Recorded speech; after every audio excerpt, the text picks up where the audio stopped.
Good morning all of you. आज फिर एक नए स्ट्रक्चर के साथ हम बात करते हैं। देखा जाए तो हर स्ट्रक्चर अपने आप में बहुत खास होता है, लेकिन ये स्ट्रक्चर वास्तव में ऐसा है कि अगर इसको समझ लिया तो मज़ा आ जाएगा। आप इसको, लेकिन इसके लिए पूरी क्लास आपको देखनी पड़ेगी और उसको समझना पड़ेगा ये यूज कैसे होता है। आज हम बात कर रहे हैं पास्ट पॉसिबिलिटी की। पास्ट पॉसिबिलिटी, पास्ट क्या होता है? जो जो बीता हुआ समय होता है वो पास्ट। उसमें पॉसिबिलिटी ये काम हुआ कि नहीं हुआ आइडिया नहीं है मेरे को। मैंने क्या होगा, गया होगा यार, किया होगा, उसने मारा होगा, उसने खाया होगा, उसने ऐसा किया होगा, या तो हाँ पक्का किया होगा या शायद ही किया होगा, कुछ भी मालूम नहीं है मेरे को। तो ये हो गया पास्ट पॉसिबिलिटी। पास्ट पॉसिबिलिटी की जब भी बात होगी तो हम जो मैक्सिमम पॉसिबिलिटी की बात करेंगे तो उसके लिए लगाएंगे must have action third form. क्या लगाएंगे? Must have action third form. मैंने आपको फिर बताया था हैव अलग अलग रूप से बहुत सी का आएगा, तो आप इसे मत दो। मैंने अभी आपको इसके पहले आपको हैव टू बता चुका हूँ और काम खत्म हो गया तो हैव एक्शन थर्ड फॉर्म बता चुका हूँ, उसको और भी क्लियर करूंगा। तो जब भी मस्ट हैव एक्शन, मस्ट के साथ हैव आ जाए और एक्शन की थर्ड फॉर्म आ जाए, वर्ब की थर्ड फॉर्म आ जाए, तो समझ लेना ये पास्ट पॉसिबिलिटी की बात की जा रही है। मे हैव एक्शन थर्ड फॉर्म, ये भी पास्ट पॉसिबिलिटी है। Might have action third form, ये भी पास्ट पॉसिबिलिटी की बात है। तो जो must have action third form में वो मैक्सिमम पास्ट पॉसिबिलिटी है, यानी 90%, 99% ये काम किया होगा। तो आप कह सकते हो नॉर्मली हम बात करते हैं मे हैव एक्शन थर्ड फॉर्म, ये नॉर्मली काम हुआ होगा, और यानी 50-60% है, इसमें भी अधिकतर पॉजिटिव चांस है कि यहाँ किया होगा। लेकिन अगर मैं बात करता हूँ might have action third form, शायद ही किया होगा, शायद ही गया होगा, ये शायद ही ऐसा वर्क हुआ होगा, यानी ये मिनिमम पास्ट पॉसिबिलिटी है। आ जाए हम बात करते हैं डीडी एक्शन, क्या इसने काम किया?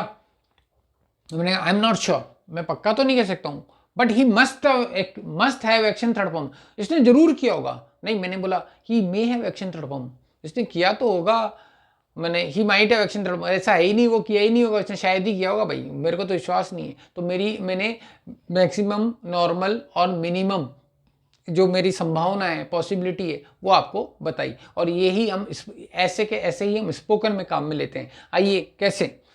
स्टडी, डिड ही स्टडी, क्या इसने पढ़ाई करी?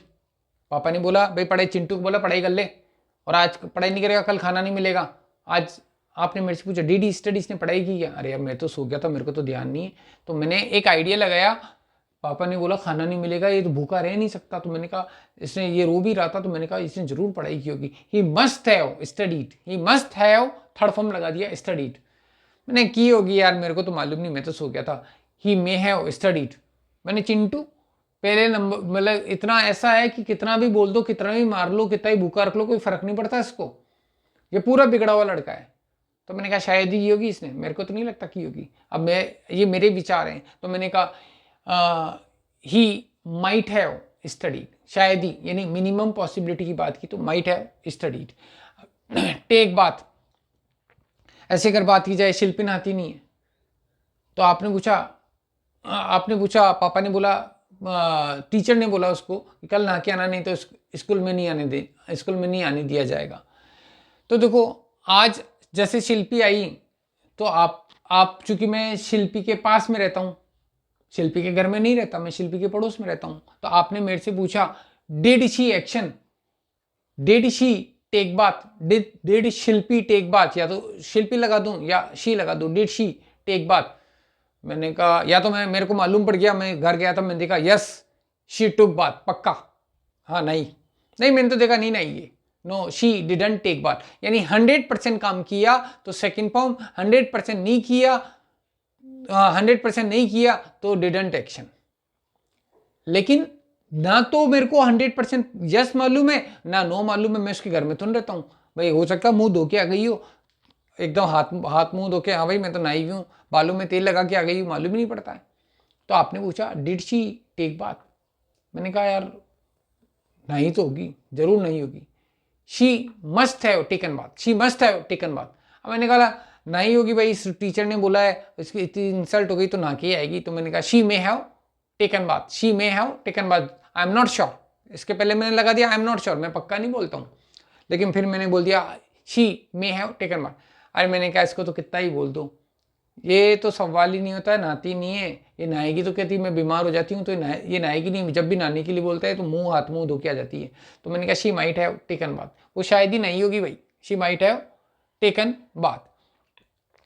See the doctor, see the doctor. अगर बात की जाए, सूफियान बीमार है और मैंने उसको बोला भाई you should see the doctor, वो दिखाया नहीं। उसके घर वाले भी कह रहे हैं you should see the doctor, नहीं नहीं मैं तो ठीक हो जाऊंगा, ठीक हो जाऊंगा। आखिर में उसके फादर ने उसको बोला you should see the doctor, और उसको डांटा कि कल डॉक्टर को दिखाना है। आज आपने मेरे से पूछा did Sufiyan see the doctor, क्या डॉक्टर को दिखाया इसने? अब मेरे को तो ध्यान नहीं, मैं तो इसको घर से निकलते हुए दिखा नहीं। तो भी मैंने कहा यार उसको बीमार हो रहा है, पापा ने भी इसको डांटा है और उसने बोला हाँ मैं दिखा दूंगा, उसने बोला भी है। तो मैंने कहा ही must have seen the doctor, he must have seen the doctor. उसने दिखाया होगा, आई am not sure, but he must have seen the doctor. मेरे को पक्का तो नहीं कहता, लेकिन इसने जरूर दिखाया होगा, इसने जरूर दिखाया होगा। यानी जो पास पॉसिबिलिटी 90 से 99% है, तो मैंने मस्ट हैव काम में लिया। मैंने कहा वैसे तो दिखाया होगा भाई, मेरे को तो मालूम नहीं, आई am not sure, he may have seen the doctor, इसने दिखाया होगा।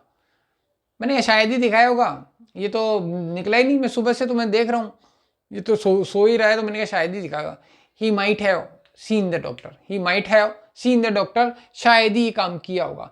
हाँ, तो इसमें देखो मैं कंफर्म नहीं हूं कि ये काम किया कि नहीं किया, ये काम हुआ कि नहीं हुआ, ऐसा किया होगा, ऐसा हुआ होगा। तो लगातार मैं पास्ट में पॉसिबिलिटी, संभावना की बात कर रहा हूं, पास्ट पॉसिबिलिटी की। तो must have action third form, may have action third form और might have action third form. Go abroad, विदेश जाना। देखो विदेश जाना अगर बात की जाए, परदेश जाना, देखो विदेश और परदेश में क्या फर्क है? अब लोगों को पूछो विदेश और परदेश में क्या फ़र्क है, तो एक बार तो कंफ्यूज हो जाते हैं। बोले परदेश, बोले नहीं दोनों का मतलब एक ही है। कुछ लोग कहते हैं, कुछ लोग कहते हैं नहीं अलग अलग है परदेश। क्योंकि अरे अगर आप पुराने लोगों से पूछो, मेरी दादी कहती थी अरे कहाँ है, अरे परदेश में जाके परदेश में नौकरी करे। अगर मैं अपने डिस्ट्रिक्ट से बाहर किसी दूसरे ज़िले में काम कर रहा हूँ, तो भी मेरी दादी कहती थी कि परदेश में काम करता है। तो परदेश कैसे हो गया भाई? वो तो एक ही देश के अंदर है ना। अगर मैं एक जिले से दूसरे जिले में काम कर रहा हूँ, या एक प्रदेश से मैं अगर राजस्थान से एमपी में या महाराष्ट्र में काम करता हूँ, तो भी है तो इंडिया के अंदर ही, लेकिन बोला जाता है प्रदेश में काम करते हैं। पुराने लोग यही बोलते हैं। तो ऐसा क्यों बोलते हैं? तो यानी वो या तो वो लोग गलत हैं या फिर हम गलत हैं। परदेश और विदेश एक होता है, कुछ लोग कहते हैं अलग होता है। तो एक कैसे होता है ये कंफर्म नहीं बता नहीं पाते भाई, परदेश और विदेश, फिर एक कैसे हो गया? अगर एक है तो ये पुराने लोग क्या गलत हैं? ये गलत भी नहीं है, ये भी गलत भी नहीं है, और ये एक भी है, तो फिर ये कैसे हो सकता है? तो आ जाए मैं आपको बताता हूं। जब भारत आजाद हुआ उसके पहले क्या थी? अलग अलग रियासतें थी, अलग अलग रियासतें थी।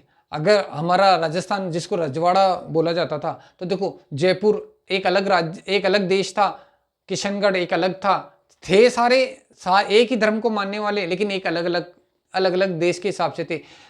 चित्तौड़ का महाराजा अलग, जयपुर का अलग, उदयपुर का अलग, और ऐसे हर जगह का अलग अलग महाराजा। ऐसे हम सब जगह फैले हुए थे। रियासतें इतनी सारी, जिसको रियासतें बोला जाता था, वो इतनी सारी, और वहां का मालिक वही होता था, वहां का मालिक वही होता था, उसी का कानून चलता था, उसी के हिसाब से चलता था। तो यही कारण रहा, आप देख लो हर 50-60 किलोमीटर दूर पर हमारे कल्चर में थोड़ा बहुत फर्क है, रीति रिवाज में फर्क है, बोलचाल में फर्क है। यानी वो कहते थे भाई यही हमारा देश, बस बाकी जाने ये जाने वो नहीं जाने।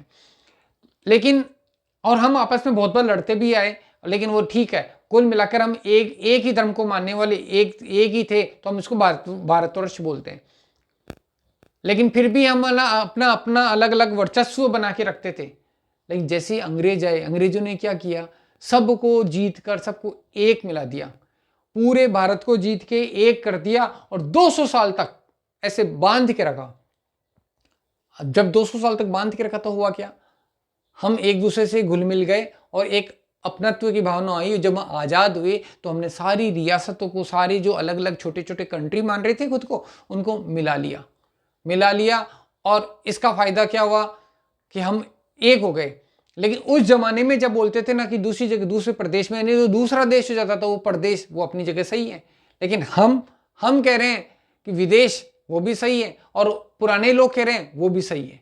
तो देखो सोचो आप, और अंग्रेज नहीं आते तो सोचो क्या होता। अंग्रेज नहीं आते तो बहुत सी चीज़ें अच्छी होती, हमारी संस्कृति बहुत डेवलप होती, और जिसको उन्होंने नष्ट कर दिया मुगलों ने और अंग्रेजों ने, बहुत हद तक क्षति पहुंचाई। लेकिन अंग्रेज नहीं आते तो कुछ पॉजिटिव भी तो देखो आप, हमने बहुत सारी पॉजिटिव। आज जो आप पैंट शर्ट पहनते हो, जो मैंने पहना हुआ है, ये अंग्रेजों की देन है।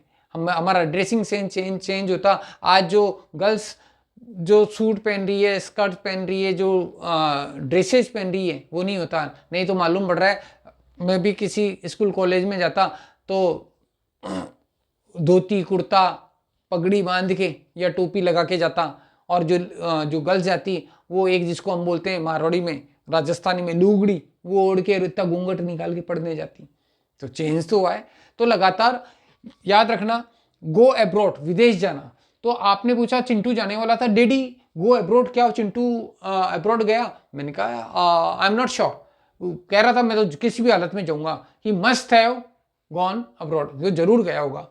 आपने पूछा या फिर मैंने बोला, वो तो कह रहा था यार मैं तो जाऊंगा, देखो यार जाऊंगा नहीं जाऊंगा, फिर मेरे पीछे यहाँ पे परिवार को कौन दिखेगा, लेकिन कमाना भी जरूरी है तो मैं जाऊंगा। तो मैंने कहा ही must have, I am not sure, he may have gone abroad, he may have gone abroad, गया होगा। वो कह रहा था यार कुछ नहीं, वहां जाने के बाद क्या है, अगर यहाँ पे कोई हो गया तो कौन, इसके पापा ने उसको बोला देख तू चल जाएगा, पैसा ही सब कुछ थोड़ी ना होता है, परिवार भी तो अगल कल को अगर मुझे कुछ हो गया तो मेरा बेटा ही यहाँ पे नहीं है, मेरे को अग्नि कौन देगा, ऐसी ऐसी इमोशनल बातें कर रहे थे। वो कहते यार क्या है, शायद ही जाऊँगा मैं, तो मेरा विचार बदल गया है। तो आज आपने पूछा तो मैंने कहा ही माइट हैव, शायद ही गया होगा, आई am not sure, he might have gone abroad, वो शायद ही गया होगा। तो लगातार चेंज होता है according to situation. Tell a lie, आपने पूछा did she tell a lie, क्या उसने झूठ बोला? अरे मैंने उसने झूठ बोला होगा भाई, मार से बचने के लिए। She must have told a lie, I am not sure, लेकिन मैं जहां तक सोचता हूँ ना, वो उससे जरूर झूठ बोला होगा। She must have told a लाई। मैंने कहा बोला, अब मैंने तो नॉर्मली ज्यादा दिमाग नहीं लगाया, मैंने कहा I am not sure, she may have told a lie, she may have told a lie. और मैंने कहा नहीं नहीं, वो तो ऐसी है ही नहीं। अरे भाई, वो कैसी भी परिस्थिति हो जाए, किसी भी हालत में झूठ नहीं बोलती, वो हमेशा सच बोलती है, सामना कर लेगी लेकिन करेगी। तो मैंने कहा भाई मेरे को तो नहीं लगता है, I am not sure, she might have told a lie. तो जब भी बोलोगे तो जो अकॉर्डिंग टू स्ट्रक्चर आपका फेस जेस्चर वर्क करेगा, आपके बॉडी जेस्चर वर्क करेंगे, और इसके बिना अगर आप रोबोटिक वे में बोलोगे तो आप कभी नहीं सीख पाओगे। तो ये एक थी, ये आज मैंने आपको जो बताया था पास्ट पॉसिबिलिटी, पास्ट पॉसिबिलिटी। आज भी एक वो नॉलेज देता हूँ, EVERY everything, THING everything, as usual, USUAL, सब कुछ वैसा का वैसा ही। चिंटू से 5 साल बाद मिला, चाहे 5 साल पहले भी गालियां बकता था, अभी जैसे मैं आया और मैं उससे मिला फिर गाली गलौज करने लगे। अरे मैंने कहा यार इसमें तो कुछ भी नहीं बदला, एवरीथिंग एज यूजुअल। अगर बात की जाए, शिल्पी पहले भी इतनी पतली दुबली थी, आज के 7 साल पहले भी दुबली थी, और आज भी देख रहा हूँ तो वैसी की वैसी है, कुछ भी तो नहीं बदला, एवरीथिंग एज यूजुअल। मैं 10 साल बाद मुंबई गया, वैसी वही भीड़ भाड़, वैसी चहल पहल, कोई मेरे को तो फर्क नजर नहीं आया, मैंने सब कुछ वैसा का वैसा ही। तो एवरीथिंग एज यूजुअल। अगर आप इसमें मेहनत नहीं करोगे तो जो पहली क्लास आपने देखी उसमें जैसे आप कंडीशन थी वही कंडीशन आज भी अगर आपकी है, तो मैंने कहा इनको तो कुछ नहीं बदला, इनको तो इन्होंने कोई मेहनत तो करी ही नहीं, स्पोकन में कुछ इनको कोई एक स्ट्रक्चर नहीं समझा इन्होंने, तो कुछ भी नहीं बदला, एवरीथिंग एज यूजुअल। जब भी कहना हो वैसा का वैसा ही, तो आप बोल सकते हो एवरीथिंग एज यूजुअल। अगर आपको वीडियो समझ में आया हो, पसंद आया हो, तो लाइक शेयर एंड सब्सक्राइब जरूर करें, और अपने दोस्तों को भी शेयर करें, और इसकी प्रैक्टिस करें, और प्रैक्टिस करें सेंटेंस बनाकर। ऐसा प्रैक्टिस नहीं होगी कि इसको समझ नहीं है, समझ लिया इसको बोलो, उसका सेंटेंस बनाओ और बोलो, प्रीवियस वोकैब लो, उसके सेंटेंस बनाओ। फिर हम मिलते हैं नेक्स्ट क्लास में। Thank you.